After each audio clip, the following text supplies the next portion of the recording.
play? And that, my friends, is the intro. If you don't mind.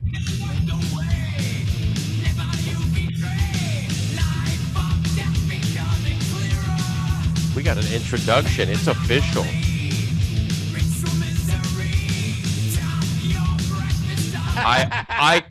So I came this close to asking. Yeah, I almost asked too. I came this close to asking. So, how was the sleepover? So what I did is I walked in there and I said, so Ryan was just smiling at me when he first got on the camera, and his first thing was, so how was the sleepover? And she said, it's great. It was fun. We did our makeup and hair. We did our, man, you can't even talk. It was that awesome. You slept that good. You can't even talk. Dang. My man. Oh my God. And we made we did our makeup. What I said was,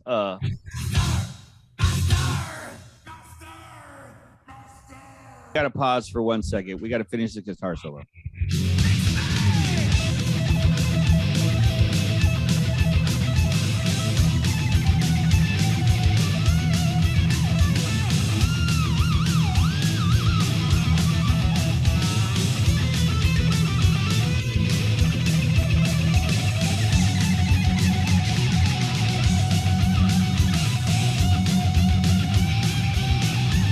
My favorite part of the song right here.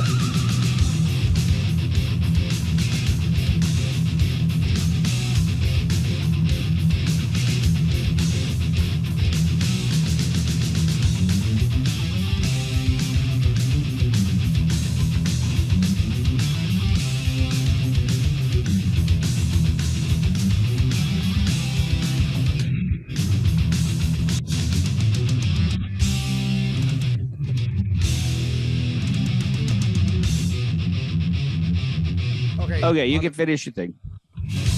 On a scale of 1 to 10, Joel, you being a guitar player, how hard is that riff?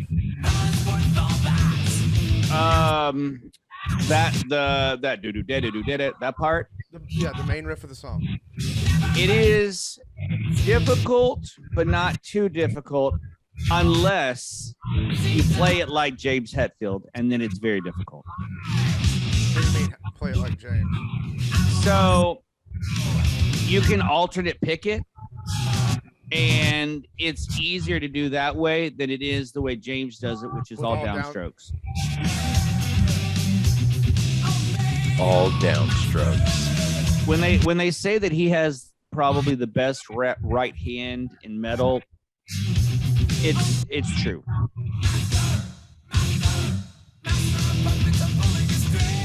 So, Ryan, how many songs? You've heard the entire Black Album, yes? Yes. So what I was saying before the solo came up, because we were talking about the Robin Williams thing, one of my favorite things that has to do with like oral sex jokes is when Bernie Mac is talking about it on Kings of Comedy. He was like, one time I had this one girl, she would give me special attention. She's all like, he's like, I'm thinking, what the hell you looking at me for? Like looking dead at me. I don't know what to say to her. Like, what? You doing a good job? Keep up the good work. Yeah.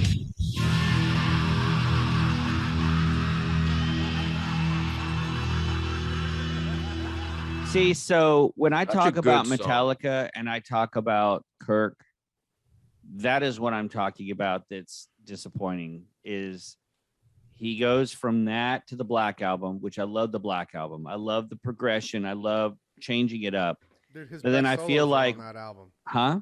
His best solos are on that album. Yeah, I'm not going to disagree with you there. So I think for me, after the Black Album is when Kirk kind of, it's like, he's what got else? Some pretty bitchin' solos on Load too. I'm not saying that they're not bitching. I'm not saying that he doesn't have the ability to play good solos. And I'm not saying he doesn't have any good solos after the Black Album. I'm just saying that for me, it feels a little dialed in. You know, like if you look at the first album through the Black Album, there's a natural progression. There's a natural, like, there's this mix between melodic, speed, and blues that I think he does a really good job of navigating. And when he gets to the Black Album, he really begins to do more of the blues as opposed to some of the other things. But that's the thing I love most about it, is how he combined all three of those together. So that's just my thoughts. I cannot wait to do this episode. I hope to have another sleepover soon. So is she not staying tonight too?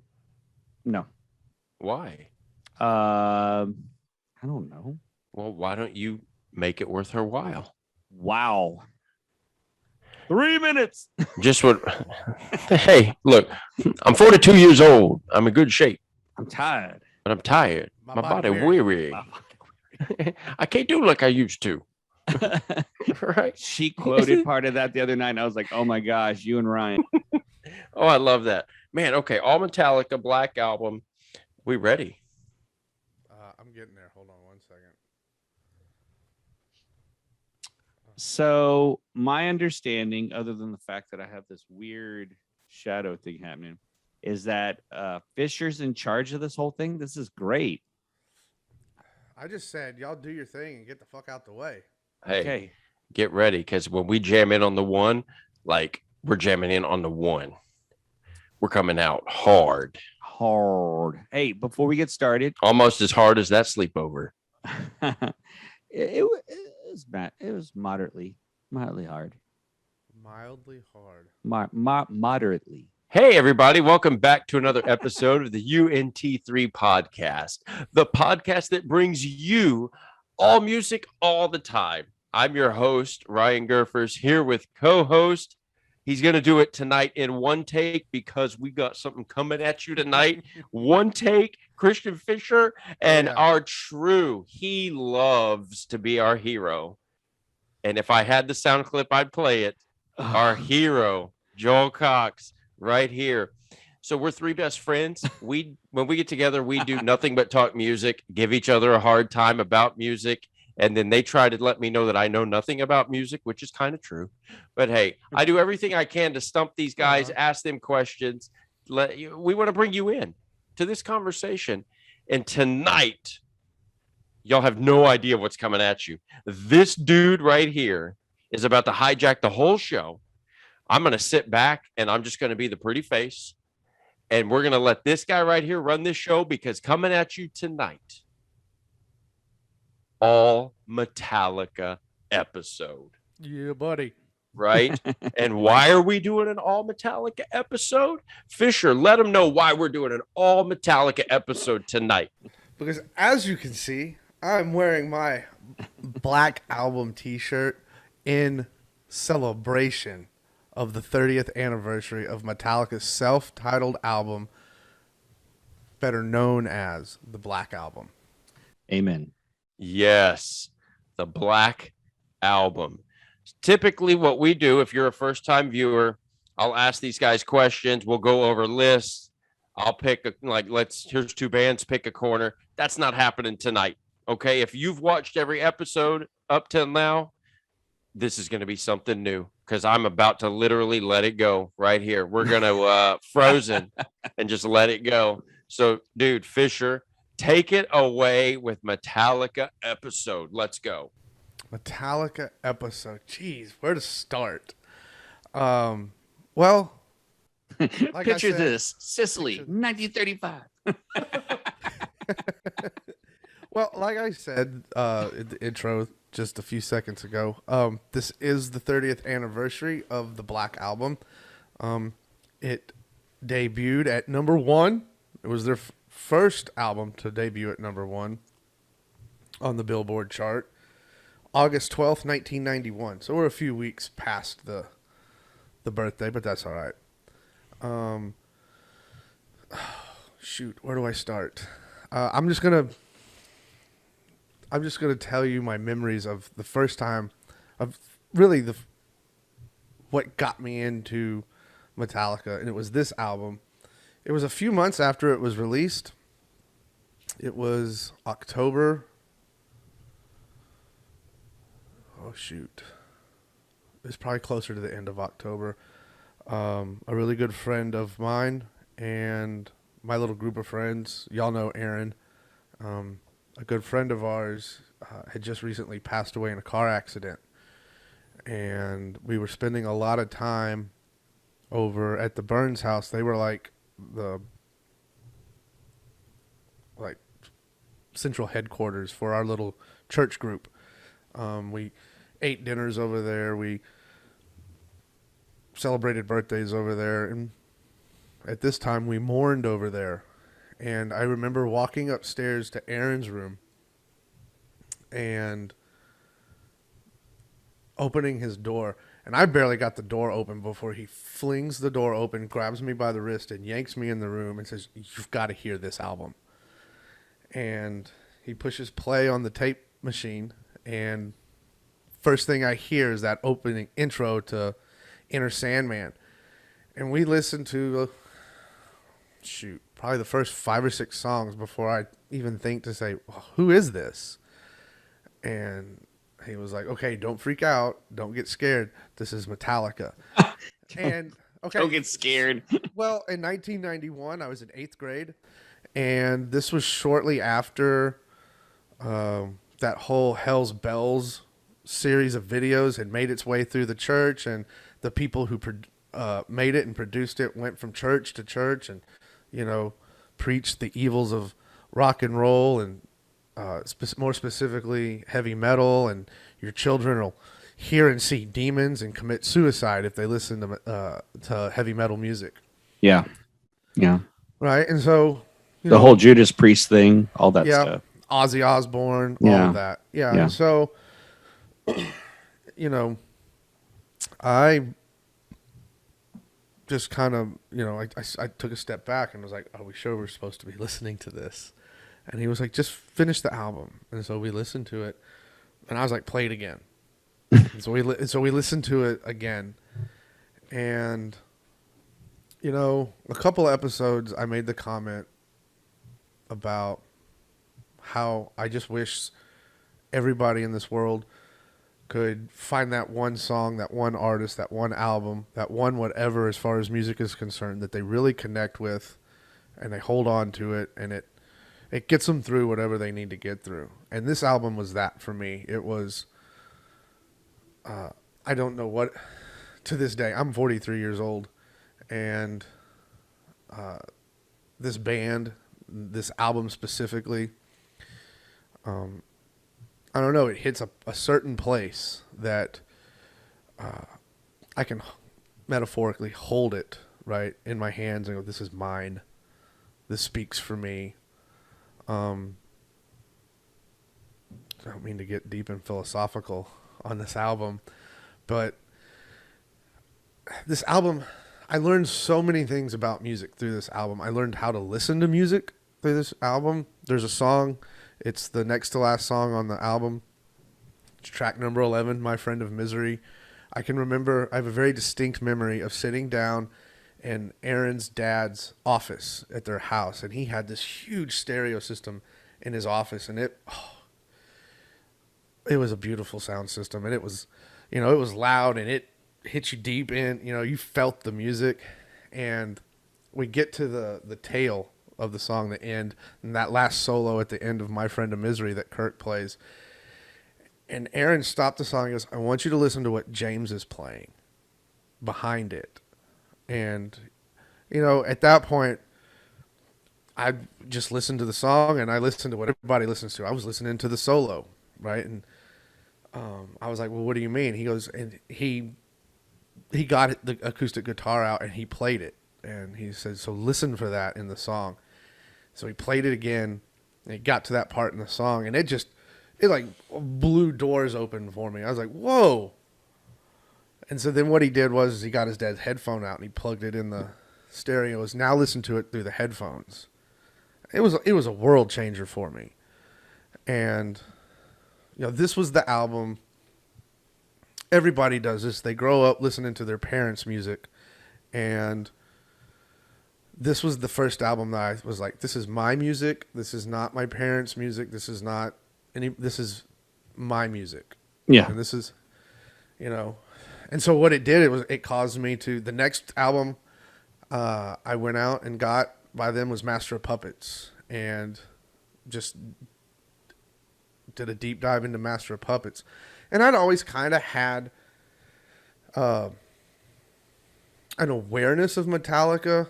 The Little League baseball team that I played on growing up, my best friend on that team, his dad was the manager, the coach of the team.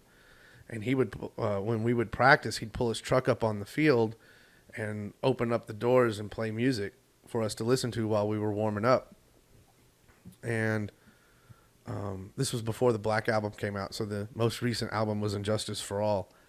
And he would play that album. And I can remember, I know that song. One, it's on the radio, right? Yeah. And so I'd had an awareness of who they were and what they played, but then this album comes out, and I don't know, it spoke to me on such a level that, like I said, I don't know how to put it.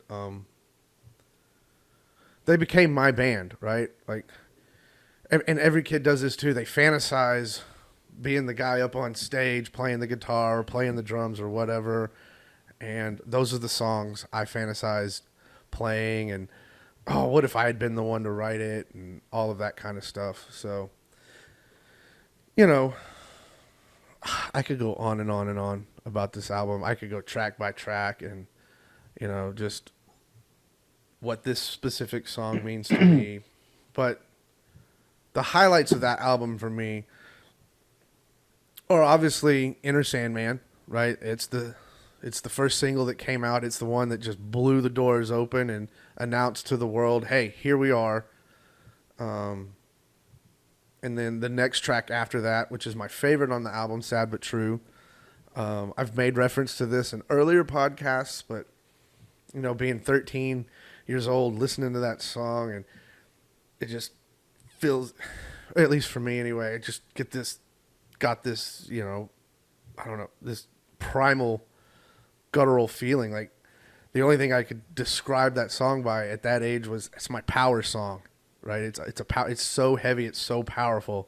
It's my power song. And it's slow. Yeah, compared to their slow other compared stuff. to their other stuff. It's heavy, but slow, and it sounds so good. It's a punch in the gut. Agreed, sir. It's one of their managers. He described it as, and it's on the classic albums. If you watch their classic album video for the Black Album, he talks about, he went in to get his wisdom teeth pulled, and the last thing he remembered before going under was that riff to Sad But True. And he was like, that's music to pull your teeth to. And I thought, wow, what a great descriptor of that song. But Unforgiven, I mean, they've gone on to write 2 more Unforgivens, and I think all 3 of them are great, especially when you listen to them back to back to back. I think on all 3 of those songs, that's some of Kirk's best soloing. And I truly believe it's from the emotion that James put into writing the song and writing the lyrics to those songs. And that's just Kirk's response to what James is singing. And it was also the first time that he was given the freedom to really help co-write songs as well as solo in a more free, instead of soloing and having James or Lars say, I mean, he really had the freedom to kind of add effects and everything. Well, and okay, so one take, here it comes. This is where it comes from. On that classic album, Jason, I was going to pull it up, but I couldn't find it. Jason Newsted, former bass player of Metallica, he's talking about Kirk's solo on The Unforgiven. And if you pull up on YouTube, if you pull up Kirk Hammett Unforgiven solo, one of the first video that pops up is footage from a year and a half in the life. The little documentary of the making of and the tour behind the Black Album.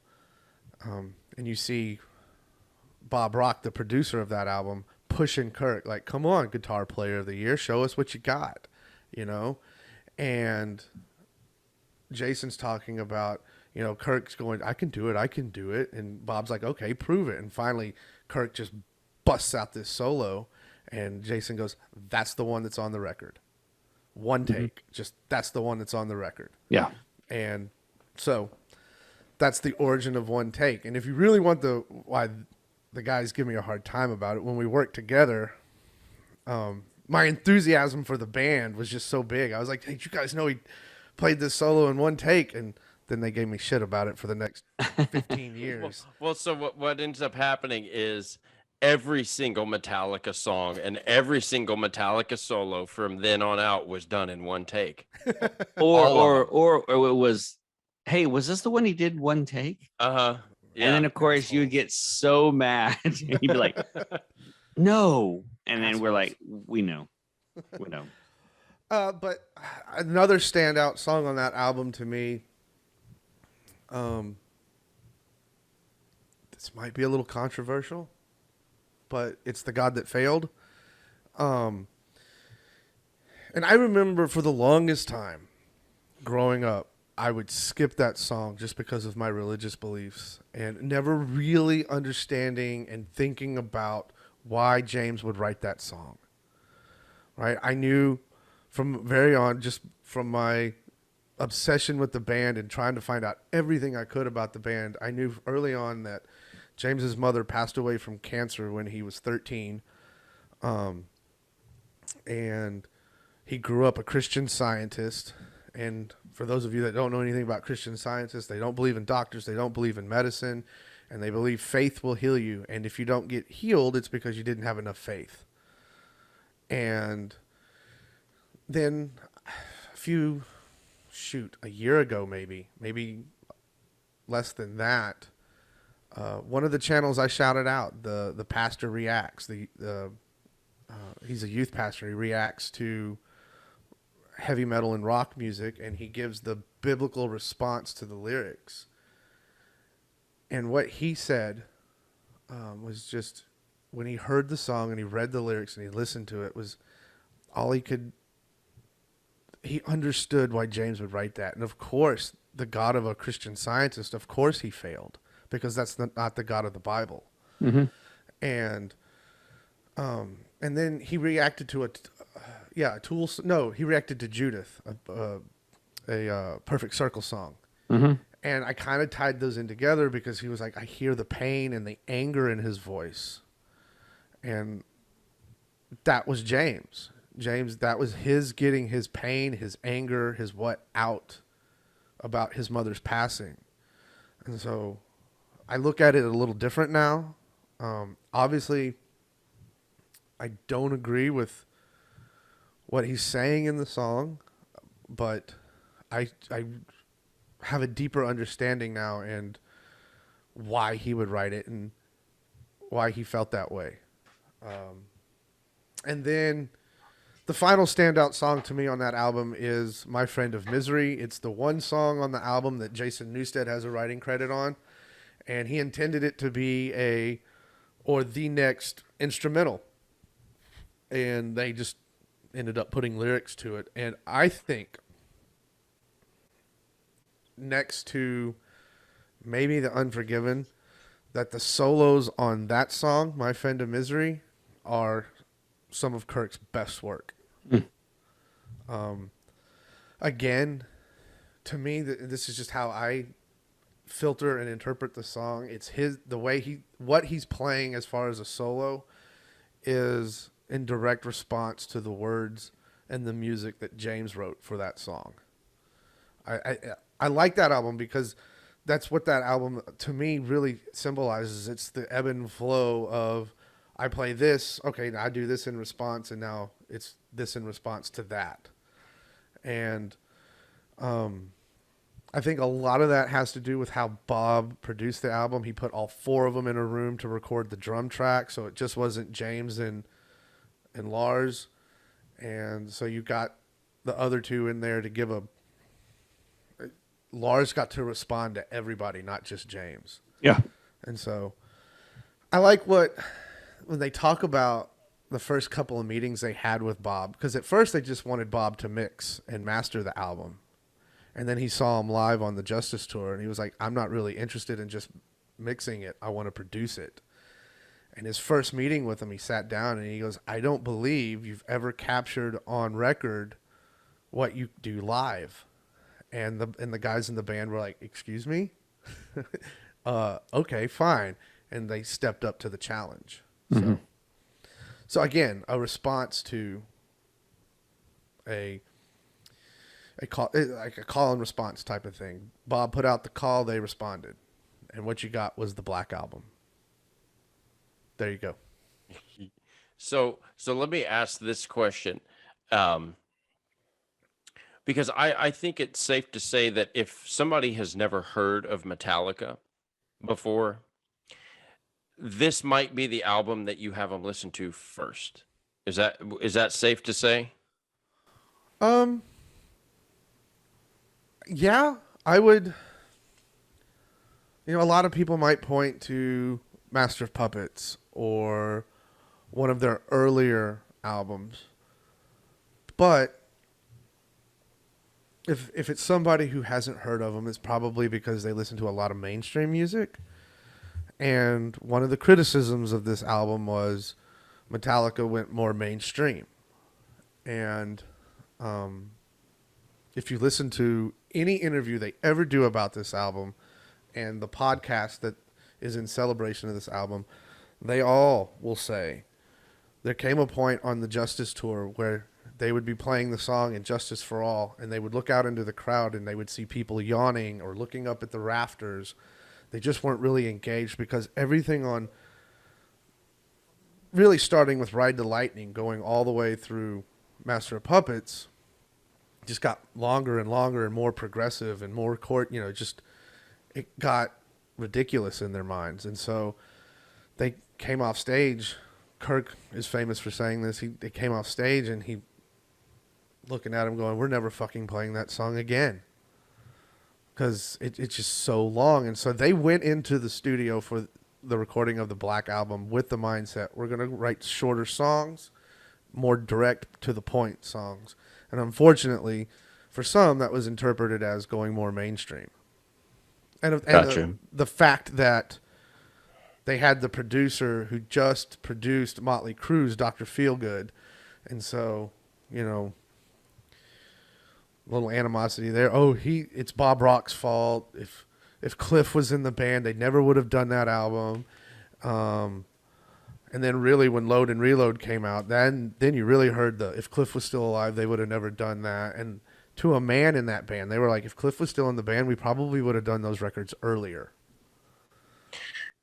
Is this, let me ask this question. So let's say there were no Metallica albums before the Black Album. Mm-hmm. And there were no Metallica albums after the Black Album. It was like just this album alone, mm-hmm. right?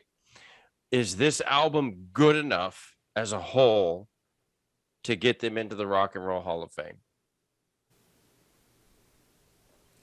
Based on a number of albums sold and the fact that the tour never stopped, it went for 3 years basically. Yeah, I would say it's good enough to put them in the Rock and Roll Hall of Fame. I gotcha. So is it safe to say that this is probably their most popular album? Oh, most definitely. Yeah. Kirk refers to this album as their Dark Side of the Moon. Got it. This is their Dark Side of the Moon. So, like, I'm looking at the track list right now, and I remember when I heard this album for the first time, this was the first Metallica I've ever heard in my entire life, was this album. It was similar to your story. The very nutshell version is I went over to my cousin's friend's house. We played pool. I was in middle school. We were shooting pool, and I'll never forget, like, Sad But True was playing. And then He didn't play them in order. He was skipping them around. The CD player was on shuffle. Yeah. And I heard Inner Sandman. I heard Nothing Else Matters. And when it all ended, I remember looking at Jamie and I went, who is that? And he was like, oh, that's a band called Metallica. And I said, can we listen to that again, please? And I'll never forget the next day, I had my grandpa drive me to Central Park Mall in San Antonio. And I bought this, but I bought it on cassette because I had a Walkman at the time. I didn't have a CD player yet. And so I bought this on cassette. Discman? I didn't. I had the Walkman, man. So I bought this on cassette. And I think I went through 2 or 3 cassette tapes of this album. I wore it out that much. Well, I went through several cassettes and CDs. Cassettes, half because I wore them out and half because my mother would take them away from me and throw them away. One of my favorite stories. All of my CDs were confiscated and thrown away because you can't listen to that devil going to hell music in my house. And it was the first time that album and some others from the same genre, those were what really led to my first time really thinking about, okay, I'm told I can't listen to this because it promotes A, B, and C. But when I listen to the music my parents listen to, it promotes D, E, and F. And if we're really going to hold it to a biblical standard, all sin is equal. So it's all the same. So, I can go to hell just for, just as much for committing murder as I will being an adulterer. Right? I mean, sin is sin.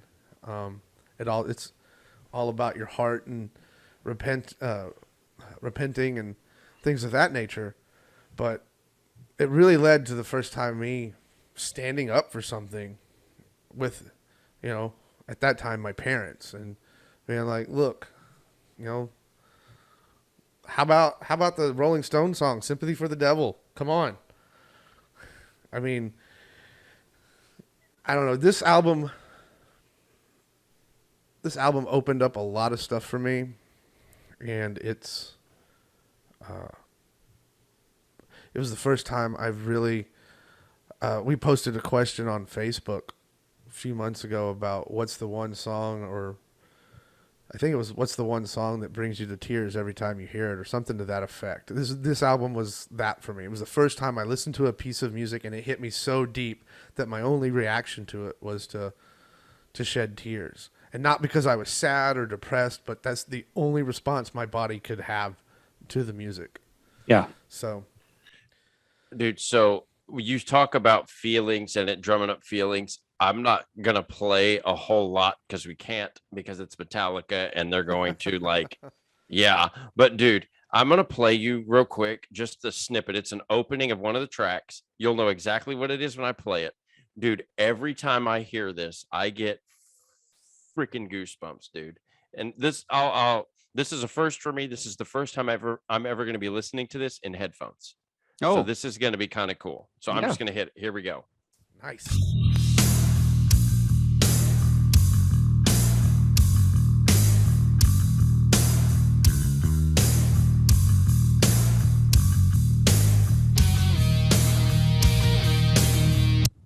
Dude, that bass, I'm sorry. That's legit. Like I just get like the hairs just stand up when that bass is just going. You get emotionally erect. Right, yes, that go. Is that. Chris Farley, who is it? Chris Farley would say that is correct. I'm going to say something and probably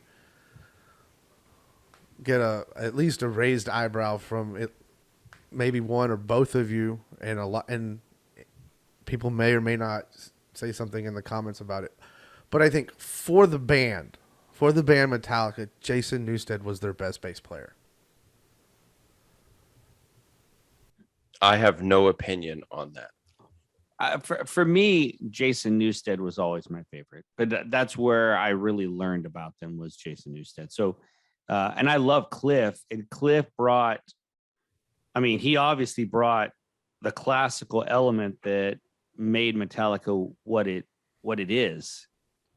But for me, the face of bass playing was Jason. And I think Jason was a great. He honored and Robert is great. Robert's a great bass player. But Jason was there at their the fact that he put up with as much as he did, and stayed with the band as long as he did, and has all the physical issues from being in the band. He was a great tribute to Cliff, but yet still made his own voice, and there's just so few artists that have done that. So that, I mean, I agree. You're not going to get a raised eyebrow from me on that. I think, well, when they did their 30th anniversary shows in 2011, they brought back Dave Mustaine, they brought back Jason, they brought back Lloyd Grant, the guy who played the solo on the first iteration of Hit the Lights, the very first song they ever wrote. I mean, they brought back all these people. Anthrax was there, John Bush from Armored Saint, who they wanted to be the lead singer, and he was like, yeah, no, I got my own thing with Armored Saint. I mean, all these people were there. And Jason was sitting up in the balcony with Cliff's parents, and the crowd saw him and started cheering for him and chanting his name. And he kind of just sat back and was like, yeah, it's not about me tonight. It's about the band. And Cliff's dad was like, no, they're here for you too. You need to go out there. You need to acknowledge them and accept the love that they're giving you. And, I was fortunate enough to see them 3 or 4 times with Jason. And don't get me wrong, the show that we saw him in 2017 was a great show, and they put on a really good show. And every show I've seen before that, after Jason left, was a good show. But there was just something different live when Jason was on stage. Yeah. That just I agree. Made them the greatest, in my mind, the greatest, not just heavy metal band, but greatest rock band at the time. Like no one could touch them. And especially when they were on that Black Album tour, they just demolished everything in their path. So I'm gonna stop talking now. Let Joel talk about the Black Album. I mean, I really have nothing. I mean, I can. I knew about Metallica prior.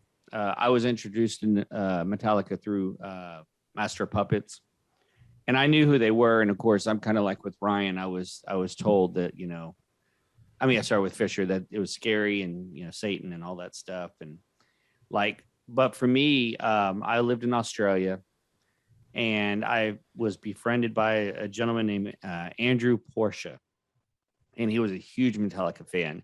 And the Black Album was coming out, and he said, "This is going to be the greatest album that comes out. You need to go get it." I didn't even think about it. I just went to the record store when it was released, and I paid $30 because the prices in Australia, and this is 91? 91, baby. Yeah. So the prices, I mean, you can imagine $30-something in 91. That's a lot of money. But I went and I bought it, and I put it on, and same situation, sound system and all that stuff. I put it on, and I listened to the entire album, and it sounded big. That's the one thing I just remember is like just listening to the track you played, the snare, it just has this power to it. The kick is low and it's tight, and the bass is it drives through the mix, which the previous album it didn't have, because they mixed the bass so low. But I just remember Sad But True is by far my favorite song, and we covered it in bands in high school. But the guitar solo you didn't talk about was on Nothing Else Matters, which is James Hetfield. And I I think that is still one of the best guitar solos ever. Top 10 for me, at least. Top 10, top 15. Ever, like ever, ever, or just, ever, just ever, ever. Okay. Because it's just such a. For me, can you sing it?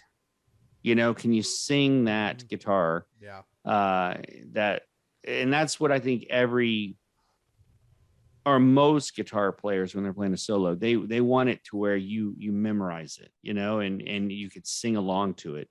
And that's one of those guitar solos, you know. And you know, there's a video of him playing, and I believe it's, if I remember correctly, it's around the area where Cliff passed away, where the bus flipped, and he's live playing on stage that solo, and he's like pretty much crying. So I mean, it meant a lot to him, and you know, of course, I didn't know any of the history back then, but you know, the Black Album, I will always say that for me, Masters and Injustice are always my favorite Metallica albums, but there's not a bad track on the Black Album. There's not a bad one. They're all great. I love artists that challenge themselves. I'm not a big fan of Load, but I appreciate them trying to change and make shorter songs and make it go in a different direction. You know, I love that stuff, and that's the great thing. Now you see Metallica, they've kind of come full circle. Their last album sounded more like Masters and Injustice than it did the Black Album. So, but for me, I mean, this is a great album. It's a classic album. You asked earlier if it was, you know, Rock and Roll Hall of Fame, would it stand on its own just off this one album? For me, I prefer body of work, but and this is a rare exception that I would say just this album alone, it changed. It's like Nevermind in the fact that it changed music. There's no other Metallica out there. There's no other, you know, like Nirvana. There's people that try to imitate it, but there's only one Nirvana, and it demolished what we talked about in the last podcast. It went from being, hey, look at me on the outside, pretty boy, hair done up, or, you know, look how much money I got, or the women I got. And it went from that to, you have all of these artists, Metallica included, and you mentioned it last night, Fisher, or on our last podcast, you mentioned it, that he was like, I wrote everything external. The only place I can go is internal. And that's literally, I was thinking about it after you said that. The Black Album is just that. It's his internal look into this guy struggling that showed up on film later, that we got to see visually. This guy really was struggling and stuff. So yeah, one of the best music documentaries out there. Some Kind of Monster. Yeah. Oh yeah. Well, and then the documentary that came after that showed the success and all that stuff, and I think it's only like 30 minutes long compared to Some Kind of Monster. But I mean, and what a great testament or testimony from a band that would allow people, because metal is typically a FU kind of, and Metallica was the leader of that, and to let people in to see, I mean, how strong and amazing is it that someone like James Hetfield allowed that type of intimacy and allowed people to see, you know, him struggle and get on the right track. And, you know, he hasn't been 100%, but he's gotten so much better since all that. I mean, it's a pretty amazing thing that he would even allow people in there to see it. Cause there's a lot of guys that'd be like, screw this, I'm not doing this. Right. A lot of bands that wouldn't have allowed that, let alone one person. So, but you did a great job. You did a great job, Fisher. Hey, yeah, dude, not bad. So even got the shirt on. That's right, man. So I'm going to like hijack the first listen, just so y'all know that. Oh, I can't wait. And so you're going to do that to me. Okay. I see how it is. No, but so it's okay. We're sticking with the Metallica theme here. Okay. Okay. Now, if y'all have heard this, I don't care. I'm going to play it. But this is a cover of a Metallica song. Okay. I'm not going to tell you by who. And if y'all have heard it, you can guess. That's fine. I don't care. But I just feel this is fitting because it's a song off of the Black Album. So we're going to play a cover off the Black Album. I can't wait. And yeah, I'm just not going to. Here we go. I hope this is Avril Lavigne's cover of Enter Sandman. If it's her. Good so far.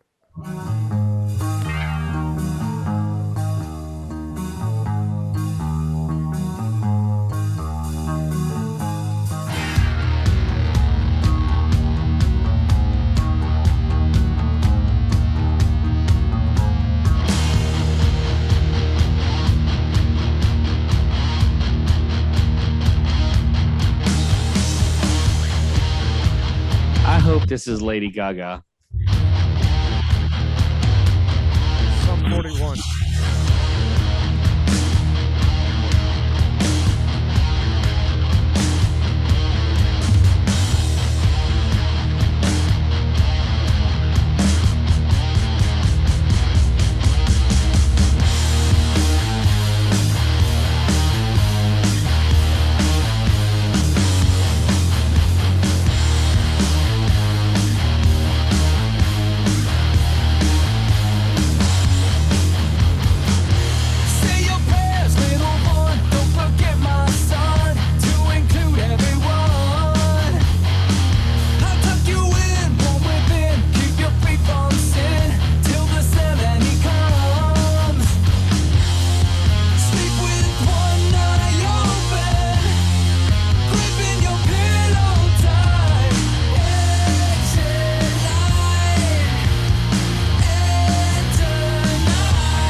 No.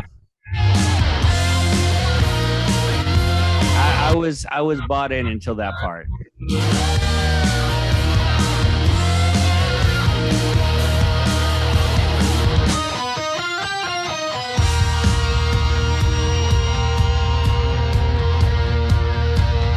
Cut this whole thing out. Lay me down to sleep. No. Pray the Lord my soul. Well, did you figure out who it is yet? If I die, Yeah, I figured it out. I die before I I pray the Lord my soul to take. pray the Lord my soul to Terrible. Baby, don't say a word. Have you figured out, Fisher, who it is? And never mind that noise you Is heard. it Weezer? Just a beast under your bed. In your closet, in your head. Exit light. Enter night. Great upset. Exit light. Enter night.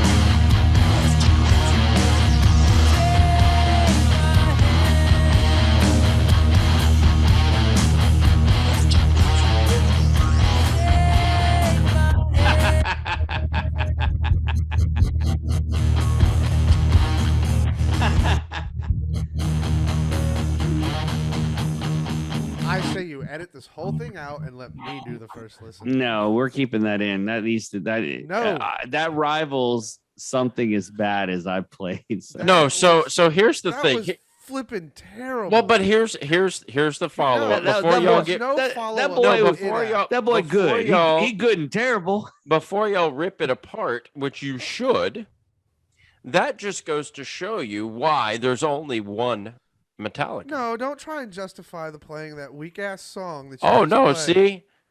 But I could have played Anthrax's version of that and it would have sucked compared to Metallica's. No, it No. wouldn't have. No, 'cause yeah, Anthrax they is wouldn't. flipping metal, dude. Because he wouldn't have gone, ooh. Or snuck in one of their licks because they couldn't play the solo. Yeah, okay, so I'm gonna give this is my critique.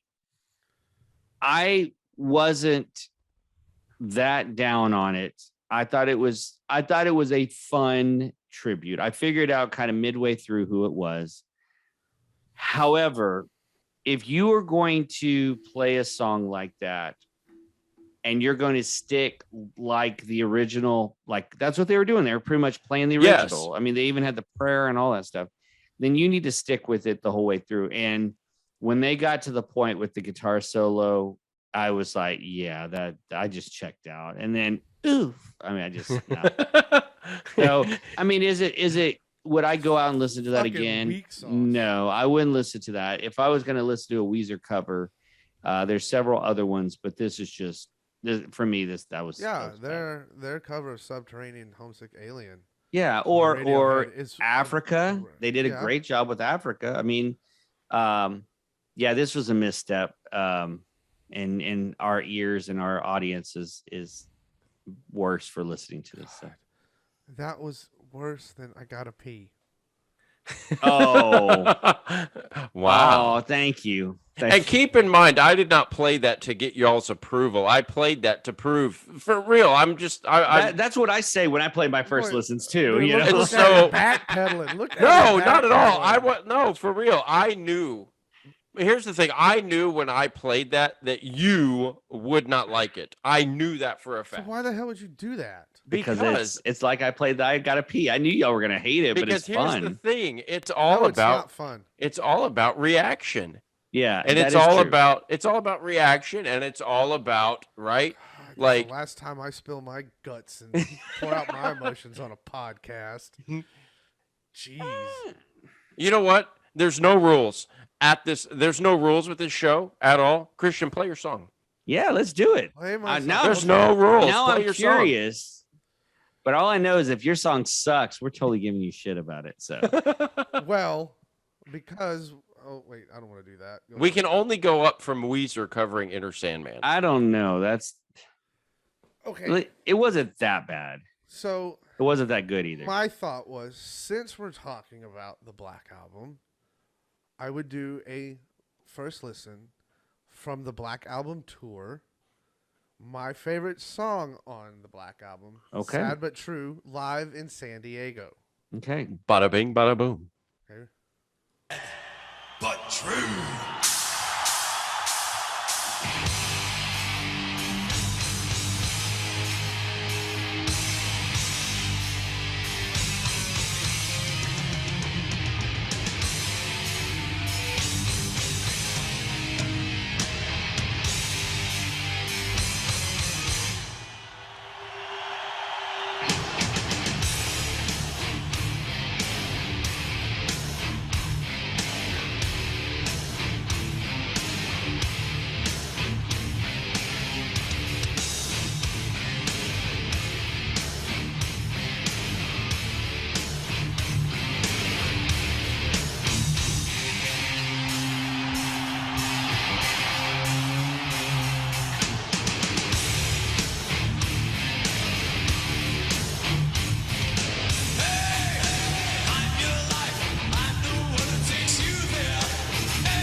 Now I feel better. And that, ladies and gentlemen, is how you do that. Real quick, little one last little story about the Black Album and the tour that followed. I think it was the summer of '92 was when they went out on tour with Guns N' Roses, and they did like a co-headlining thing where Metallica would play 2.5 hours. Guns N' Roses was scheduled to play 2.5 hours. Sometimes they did. Sometimes they'd walk off 5 minutes after getting on stage. Just depended on Axl's feelings that particular evening. But they swung through Houston, and that coach that was my coach for my little league team. It was winter ball, but in Texas, there's no such thing as winter. True. It was probably late August, early September. He was holding sign-ups for winter baseball, and my mom and I went to sign up for winter baseball, and my mom and him got to talking, and he looked at me and he was like, "Hey, Christian, I'm supposed to take Loveless to this concert tonight, but he has some school commitment that we can't get out of, so I can't take him. Do you want the tickets?"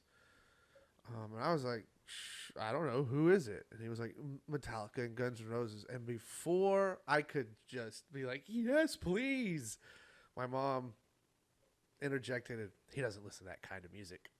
And I was just like, oh, wait, what? No, stop. And once my mom put her foot down, I knew that wasn't going to happen. What I didn't know at the time was that my uncle used to do security for concerts down in Dallas Alley, and he got asked by one of his security buddies, "Hey, Metallica's coming through town. They're going to be in Dallas, Houston, and New Mexico. They need somebody to drive them to and from the hotel to the stadium, back to the hotel, and just kind of be like their not their chauffeur, but like their personal security." And so he did the dates for Houston, Dallas, Houston, and New Mexico. Played tennis with Lars, all that kind of stuff. Had I known he was doing the security for the show, I'd have called him up and said, "Hey, can I come hang out and sit backstage and all of that?" And of course he would have done it. But at the end of the New Mexico gig, both James and Lars went to him and were like, "Hey man, you're pretty cool. We like you a lot. We want you to come work for us." And for whatever reason, my uncle said no. Well, all right. He could still be working for them. Well, shoulda, woulda, coulda. Shoulda, woulda, coulda. And Faith No More was on that tour as well. Yes, they were. They opened which would have been right off of the Angel Dust tour, which would have been awesome. I love that album. Yeah. But so. I chose that particular song, one, because it's my favorite off the album. Two, it's from that album's tour. Because there are other live versions that I like way better than that one. But I chose that one because it was the Black Album tour. And what I really love about there is you can hear the crowd and you can hear how excited they are and the back and forth between the band and the crowd. So there you go. It was good. I love Metallica. Lars is a terrible drummer. Awesome. like what makes them amazing is the ebb and flow of the music, which I'm all joking aside. And I've said this before in other episodes. That's what makes him such a great drummer, or it makes him such a great band, is they speed up and the stuff that's straight ahead, it's pretty consistent, but like on something like that, you can literally hear on that, it's sad, but he's and he like, it's like live, but the band sticks with it. That's what's so amazing. Like, James is accurate, Kirk is accurate, Jason is accurate, and all those guys are, but they follow Lars, and that's what live that's the thing you have to. It's kind of like Edie Brickell. She doesn't sing on pitch all the time, and some of these other musicians that kind of ebb and flow and stretch, time signatures. And I was just amazed at how much he pulled back some of those parts. But then you hear him, and it's like, can you just choose a lane, bro? Just choose a lane. But that was good. I'm glad. And what's funny is I learned some stuff about Metallica and the Black Album I didn't know about. So always good. I will let you know that the amp here in the background, the VHT, that's actually the same make and model that Kirk Hammett. Kirk House doesn't use that. But Kirk Hammett, that's the same model that he used on the Black Album. So metal, dude. There you go. There's the little metal. And that was on accident. I just was looking back there. I was like, oh, that's funny. Because it's never out. It's always, put away. It's always in storage. So guys, let us know what you think. This was a fun episode. It was an educational episode. We walked through the Black Album together. And I hope that y'all learned something like I did.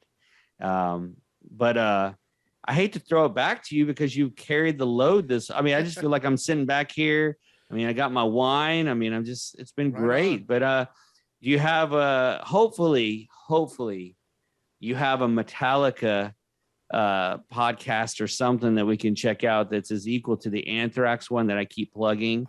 What do you have this week? What's going on? Well, because we're talking about the Black Album. Yeah.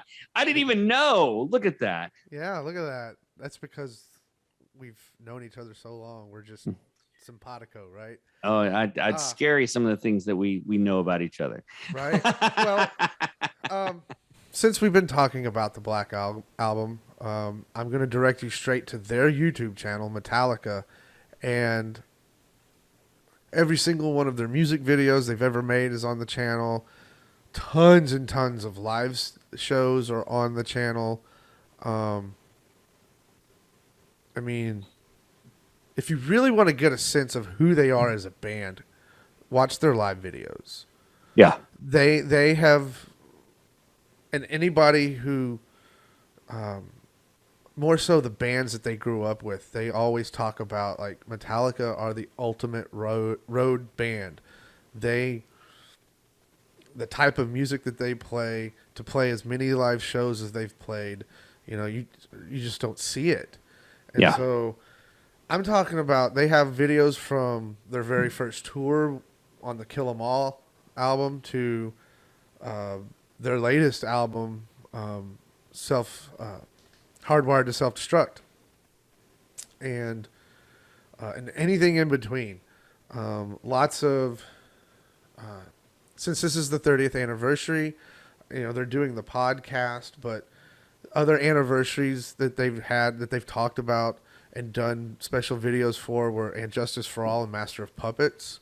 So finding out stuff about the recording of Master of Puppets or And Justice for All that maybe you didn't know, go check that out on their YouTube channel. And just like I said, if you want to really get a sense of who they are, check out their live stuff, because no two shows are alike. They're all unique, which I really appreciate about the band. And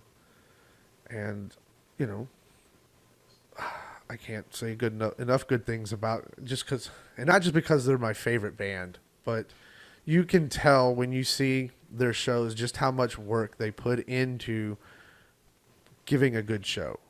Like, you can tell they put lots of time in the rehearsal studio to make sure, okay, we're going to play this song, and when we go into this song, this is what we're going to do, and all of that.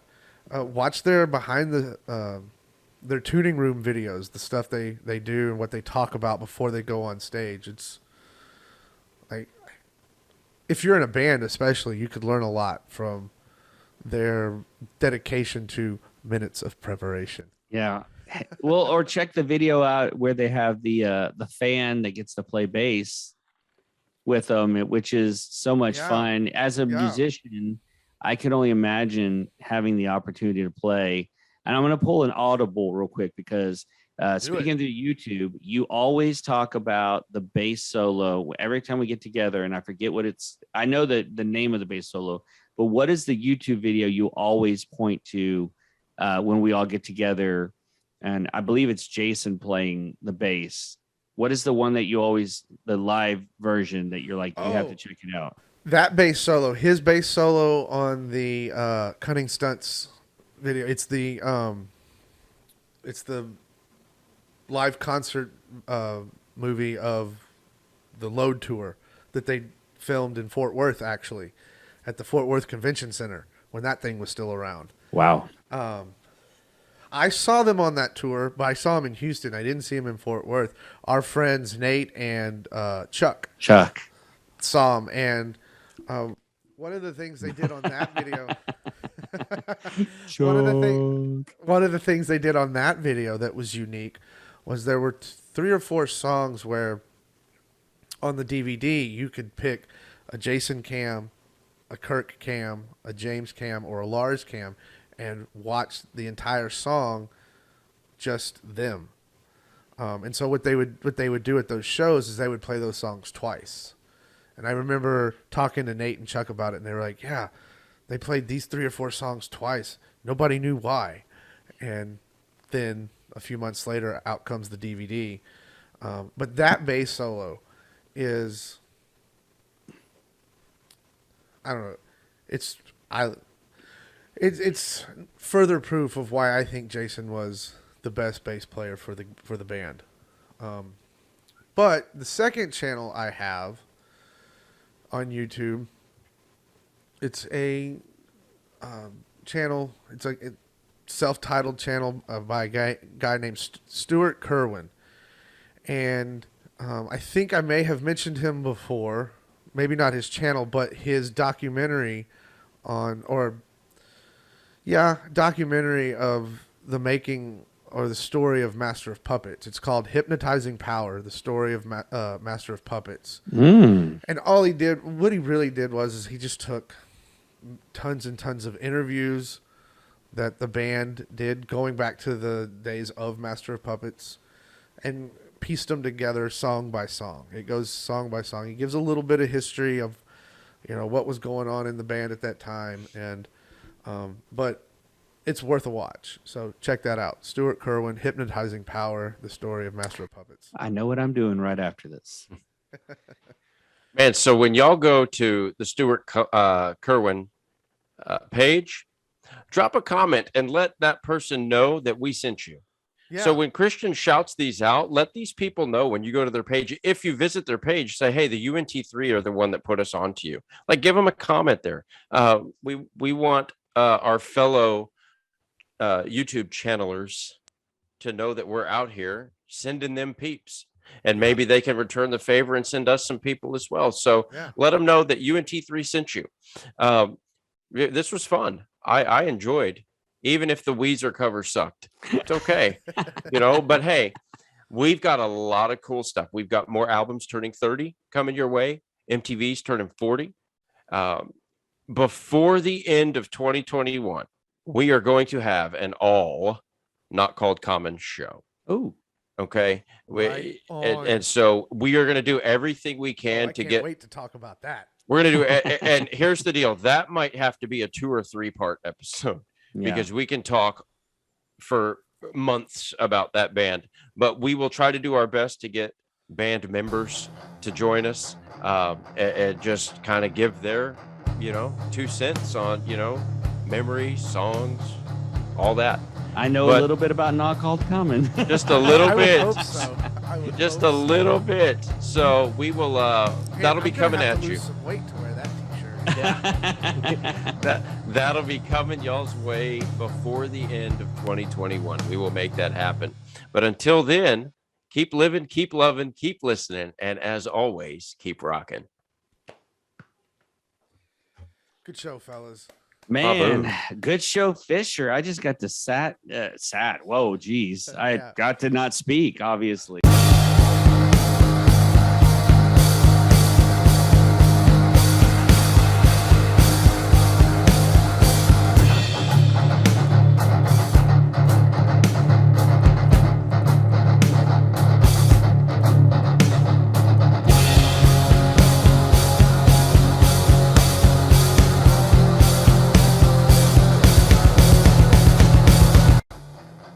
Hello there, buddy. How was that sleepover?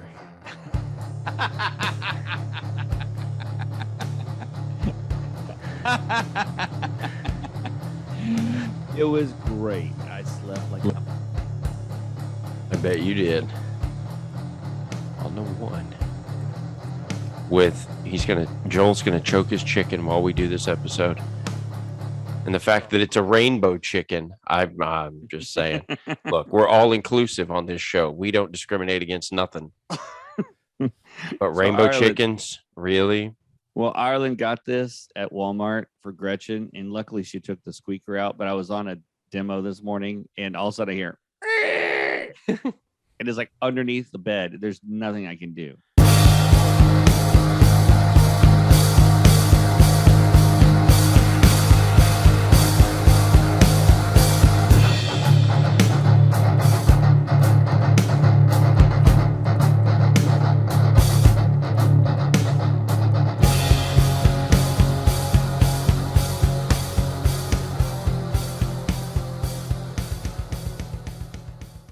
I got to sit there and just sip on my wine. Wine that good, huh? Man, I mean, that 30 proof wine, it's called whiskey. Yeah, buddy.